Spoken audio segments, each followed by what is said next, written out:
Letter 34, The Passing of Lionel. I have lost my boy Lionel. He has gone. I started to say the way of all flesh, but I must revise the figure and say the way of all spirits, sooner or later, and that way is back to the earth. One day, not long ago, I found him absorbed in thought in our favorite resting place, the little hut beside a stream at the foot of a wooded hill, which I told you about in one of my former letters. I waited for a time until the boy opened his eyes and looked at me. "Father," he said. "my favorite teacher is going to be married tomorrow." "How do you know?" I asked. "Why, I have been listening," he answered. "Every little while I go back and pay her a visit, though she does not know I am there. I have been aware that there was something in the wind." "Why?" "Because she has been so shining, there is a light around her which was not there before." "What caused the light, Lionel?" "Well, I suppose she is what they call in love." "You are a phenomenally wise child," I said. He looked at me with his large, honest eyes. "I am not really a child at all," he answered. "I am as old as the hills, as you, or as anybody. Have you not told me that we are all immortal, without end or beginning?" "Yes, but go on, tell me about your teacher." "She is in love with the big brother of one of my playfellows. I used to know him when I was a little boy. He let me use his magnet and taught me kite flying and showed me how machinery went. He is an engineer." "Oh," I said. "In this case, of course, you are glad that your favorite teacher is going to marry him." Lionel's eyes were larger than ever as he said, "I shall be sorry to leave you, Father, but it is a chance I cannot afford to miss. "What?" It is my opportunity to go back. I've been watching for it a long time." "But are you ready?" "What is it to be ready? I want to go." "And leave me?" "I shall find you again. And oh, Father, when you come back I shall be older than you." This idea seemed to delight him. I was still human enough to be sorry that the boy was going of his own free will. But as will is free, I would not make any effort to detain him. Though young in that form, which had not yet had time to grow up, in the tenuous world, since he came out as a child, yet he was old in thought. "Yes," I said, "perhaps you can help me along when I also shall be a child again." "You see," he went on, "with a father like Victor, I shall learn all I want to know about machinery. That is, all that he can teach me. But when I am grown, I shall find out for myself many things which he does not know." "You remember the little machine I have been working with, up in the pattern world?" "Yes." "When I am back on the earth I shall make it a reality. Why, it actually runs now with the electricity from my fingers." "But will it, when you have fixed it in material form, in steel or whatever it is to be made of?"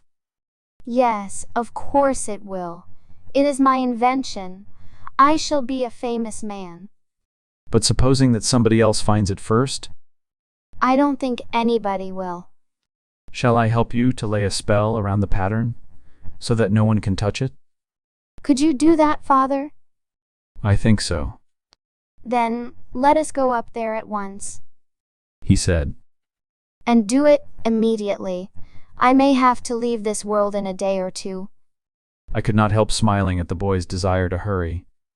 Doubtless he would be present at that wedding, and I should see little or nothing of him afterwards. We went up to the pattern world, and with his assistance I drew a circle around the little machine. A spell which, I think, will protect it until he is ready to make his claim. Oh, inspiration! Oh, invention! Genius! Little do the men of earth know the meaning of those words. Perhaps the poet's famous poem was sung before his birth. Perhaps the engineer's invention lay in the pattern world, protected by his spell. While he grew to manhood and advanced in science and made ready to claim it for his own, his prior, and spiritual creation. Perhaps when two men discover or invent the same thing at about the same time, one has succeeded in appropriating the design which the other left behind him when he came back to Earth. Sometimes perhaps both have taken from the invisible the creation of a third man, who still awaits rebirth. Lionel babbled on to me about the life to come, and of what a charming mother Miss X would be. She had always been good to him. Perhaps, I said, many of us who return almost immediately, as you hope to do, seek out those who have been good to us in a former life.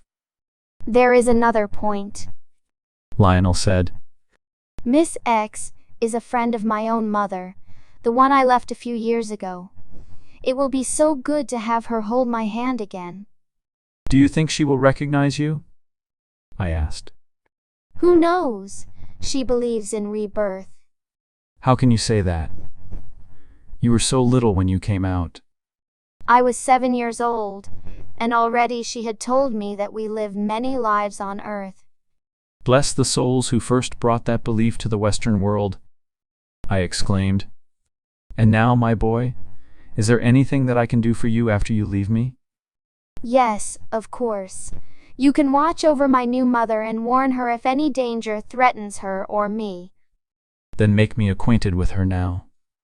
We went out into the material world, the boy and I. Already I have told you how we go.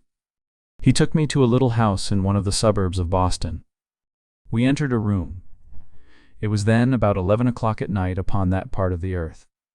And I saw a fair young woman kneeling beside her bed, praying to God that he would bless the union of the morrow, which was to give her to the man she loved. Lionel went close to her and threw his arms about her neck. She started, as if she actually felt the contact, and sprang to her feet. Miss X? Miss X? Don't you know me? He cried. But while I could hear him, she evidently could not, though she looked about her in a half-frightened way. Then, supposing that the touch and the presence she had felt were imaginary, she again fell upon her knees and went on with her interrupted prayer. Come away, I said to the boy, and we left her there with her dreams and her devotions. That was the last I saw of Lionel. He bade me goodbye, saying, I shall stay near her for a few days. Perhaps I shall go back and forth from her to you, but if I do not return I will meet you again in a few years. Yes, I said. It is affinity and desire which draw souls together, either on earth or in the other world. When next I met the teacher, I told him about Lionel, and asked him if he thought the boy could come out to me now and then, after his life on earth had begun, as an unborn entity in the shelter of his mother's form. Probably not, he replied. If he were an adept soul, he might do that, but with a soul of even high development, lacking real adeptship, it would be impossible. Yet, I said, men living on earth do come out here in dreams. Yes, but when the soul enters matter, preparing for rebirth, it enters potentiality, if we may use the term, and all its strength is needed in the Herculean effort to form the new body and adjust to it. After birth, when the eyes are opened and the lungs are expanded to the air, the task is easier, and there may be left enough unused energy to bridge the gulf. But, he went on, those who are soon to be mothers are often vaguely conscious of the souls they harbor. Even when they do not grasp the full significance of the miracle that is being performed through them, they have strange dreams and visions, which are mostly glimpses into the past incarnations of the unborn child. They see dream countries where the entity within has dwelt in the past. They feel desires which they cannot explain, reflected desires which are merely the latent yearnings of the unborn one. They experience groundless fears, which are its former dreads and terrors. The mother who nourishes a truly great soul during this period of formation may herself grow spiritually beyond her own unaided possibility, while the mother of an unborn criminal often develops strange perversities, quite unlike her normal state of mind. If a woman was sufficiently intelligent and informed, she could judge from her own feelings and ideas what sort of soul was to be her child someday, and prepare to guide it accordingly. More knowledge is needed, here as elsewhere. So, as in all my experiences, I learned something through the passing out of Lionel.